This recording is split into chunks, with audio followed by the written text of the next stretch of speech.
तो कहानी शुरू होती है और हम कुछ माइनर्स को देखते हैं जो हमारे अर्थ के सतह से 1000 मीटर नीचे खुदाई कर रहे होते हैं। जहां पर एक माइनर को खुदाई करते वक्त उसे एक गुफा मिलती है। अब वो माइनर ये जानने के लिए कि उसके अंदर क्या है, वो एक आदमी को बुला कर लाता है और जब वो आदमी पता लगाने के लिए उसके अंदर जाता है तभी उसे एक खौफनाक हाथ दिखाई देता है, जिसे देखकर वो डर के मारे भागने लगता है और अगले ही पल यहाँ पर कुछ ब्लास्ट हो जाता है। यहाँ से कहानी जाती है सन 1956 मोरक्को में, जहाँ पर हमें आमिर नाम के आदमी साथ ही उसके दोस्त को देखते हैं। ये दोनों के दोनों गाड़ी में बैठकर एक माइनर कंपनी में जाते हैं ताकि इन्हें कोई काम मिल जाए। अब वहाँ पर पहुँचने के बाद ये देखते हैं कि उनके जैसे बहुत सारे आदमी काम के लिए आए हुए रहते हैं, जहाँ पर एक आदमी मोटे और ताजे लोगों पर ग्रीन टिक लगाकर उनको सेलेक्ट करता है।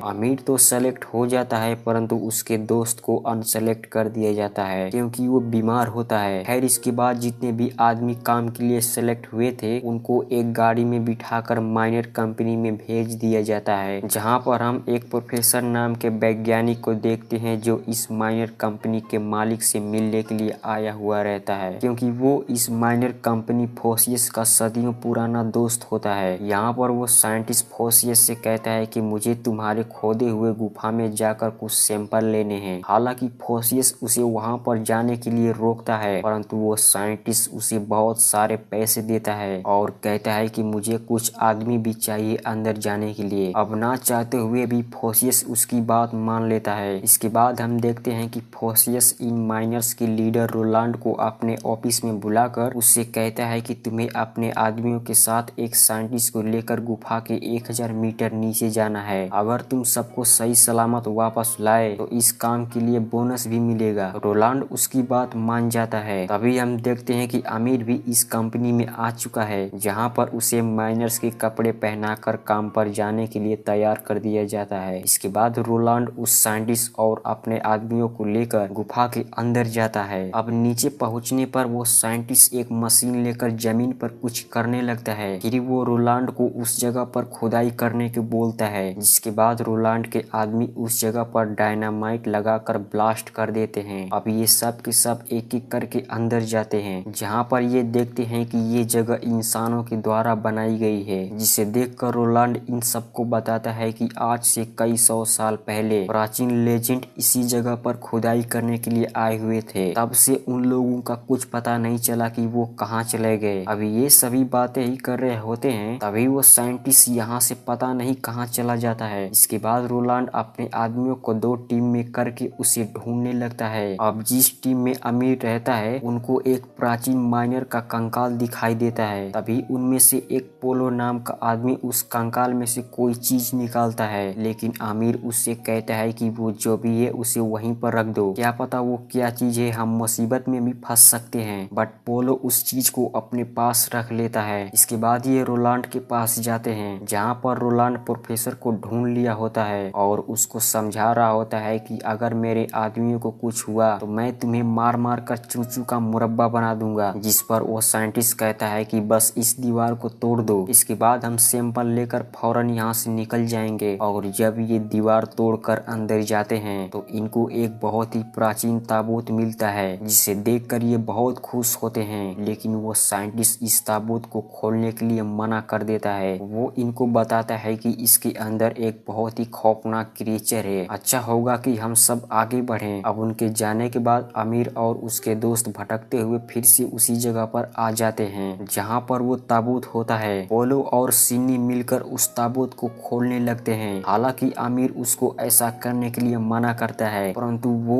इनकी एक नहीं सुनते हैं और जब उस ताबूत को खोला जाता है तो अंदर बहुत सारे हीरो के छोटे छोटे टुकड़े होते हैं। पोलो उन सबको बटोरकर एक थैले में रख लेता है। आमिर कहता है कि हमें बाकियों को भी बताना चाहिए, जिस पर सिन्नी आमिर को पकड़कर उसको धमकी देता है कि अगर तुम ये बात किसी को बताई तो मैं तुम्हारी चटनी बना दूंगा। आमिर यहाँ से भाग जाता है। अब ये दोनों एक जगह पर बैठकर बातें करते हैं कि अब हमें काम करने की कोई जरूरत नहीं है। और तभी उसी ताबूत में से एक खौफनाक क्रिएचर बाहर आता है। ये दोनों बहुत ज्यादा डर जाते हैं और भागते हुए बाकी लोगों के पास जाते हैं। रोलांड इनसे पूछता है कि क्या हुआ? ये उसको बताते हैं कि हम लोग तहखाने में थे, तभी कोई चीज उस ताबूत से निकलकर हमें मारने की कोशिश की। अभी ये सारी बातें उनको बता ही रहे थे, तभी पीछे से वो क्रिएचर पोलो को घसीटते हुए अंदर लेकर चला जाता है। ये सब उसे बचाने की बहुत कोशिश करते हैं, लेकिन आखिर में वो क्रिएचर पोलो को मार देता है और अंधेरे में गायब हो जाता है। खैर इसके बाद देखते हैं कि इन सब में बहस हो जाती है कि आखिर यहाँ से निकलने का कोई न कोई तो रास्ता जरूर होगा। तभी प्रोफेसर को एक दीवार पर कुछ निशान मिलते हैं। वो इन सबको बताते हैं कि अगर हम इस निशानों को फॉलो करते हुए आगे बढ़े तो शायद हम यहाँ से निकल सकते हैं। अब कुछ दूर जाने के बाद प्रोफेसर एक पत्थर से पीछे का रास्ता बंद कर देता है। अमीर उससे कहता है कि तुम ये क्या कर रहे हो, जिस पर वो साइंटिस्ट अमीर से कहता है कि तुम अपना मुंह बंद रखो, क्योंकि अब मैं तुम्हें ऐसी जगह पर ले जा रहा हूँ जहाँ पर बहुत सारे खजाना है। तुम वो सारे ले लेना और मैं अपना काम कर लूंगा। और जब वो साइंटिस्ट अपनी खिचड़ी पका रहा होता है तभी वो खौफनाक क्रिएचर यहाँ पर आ जाता है। अमीर तो उसे देखकर बहुत डर जाता है, लेकिन वो बूढ़ा साइंटिस्ट चिकनी चुकनी बातें करते हुए उस क्रिएचर के पास जाता है और अमीर से कहता है कि साक्षात ईश्वर आए हैं, इनके सामने झुको। तभी वो क्रिएचर प्रोफेसर का काम तमाम कर देता है। अमीर फौरन वो पत्थर हटाकर यहाँ से निकल जाता है। रोलांड और उसके साथी भी अभी तक यहीं पर होते हैं। वो अमीर से पूछते हैं कि प्रोफेसर कहाँ है। अमीर उनको बताता है कि बहुत लंबी कहानी है, साथ ही वो ये भी बताता है कि बाहर जाने का रास्ता इधर से नहीं बल्कि हमें दूसरी तरफ से जाना चाहिए। और जब ये लोग कुछ दूर जाते हैं तभी पीछे से इनको किसी तरह की आवाज सुनाई देती है। रोलांड कहता है कि पक्का ये वही क्रिएचर होगा, सब लोग अपनी लाइट बंद कर दो। अब बाकी के लोग तो अपनी लाइट बंद कर देते हैं, लेकिन सिन्नी अपनी लाइट ऑन कर देता है, जिससे वो क्रिएचर यहाँ पर आकर उसे मार देता है और उसे घसीटते हुए अपने साथ लेकर चला जाता है। हालांकि रोलांड उसको बचाने की बहुत कोशिश करता है, परंतु वो बचा नहीं पाता है। खैर इसके बाद ये दोनों आगे बढ़ने लगते हैं। अब कुछ दूर जाने पर इन्हें यहाँ से निकलने का रास्ता मिल जाता है, लेकिन इससे पहले ये दोनों यहाँ से चले जाएं तभी वो क्रिएचर अमीर को पकड़कर अपने साथ लेकर चला जाता है। रोलांड बहुत रोता है और वो यहाँ से अकेले ही निकलने की तैयारी करने लगता है। तभी हम देखते हैं कि अमीर अभी भी जिंदा है और जब उसे होश आता है तो उसे एक लाल रोशनी दिखाई देती है। अमीर वहाँ पर जाकर देखता है तो वो क्रिएचर सिन्नी को पकड़कर बैठा होता है और उसे मार देता है। अमीर जल्द से एक चाकू उठाकर पीछे छुपा लेता है और जैसे ही वो क्रिएचर अमीर को मारने के लिए पकड़ता है तभी अमीर उस खंजर को क्रिएचर के पेट में घुसा देता है, जहाँ से अमीर छूटकर भागते हुए रोलांड के पास आ जाता है। रोलांड अमीर का हाथ पकड़कर उसे ऊपर खींच लेता है। अब ये दोनों ऊपर चढ़ रहे होते हैं तभी वो क्रिएचर यहाँ पर आ जाता है, जिसके बाद ये दोनों डायनामाइट लगाकर उस क्रिएचर को उड़ा देते हैं। लेकिन इस धमाके से अमीर और रोलांड इस टनल में दबकर हमेशा हमेशा के लिए दफन हो जाते हैं और ये कहानी यहीं पर खत्म हो जाती है। तो दोस्तों अगर आपको हमारी वीडियो पसंद आ रही है तो इस चैनल को सब्सक्राइब जरूर करें और हाँ बेल नोटिफिकेशन को ऑल पर सेट कर दें, ताकि कोई भी मैं वीडियो अपलोड करूं तो नोटिफिकेशन सबसे पहले आप तक पहुंचे। धन्यवाद।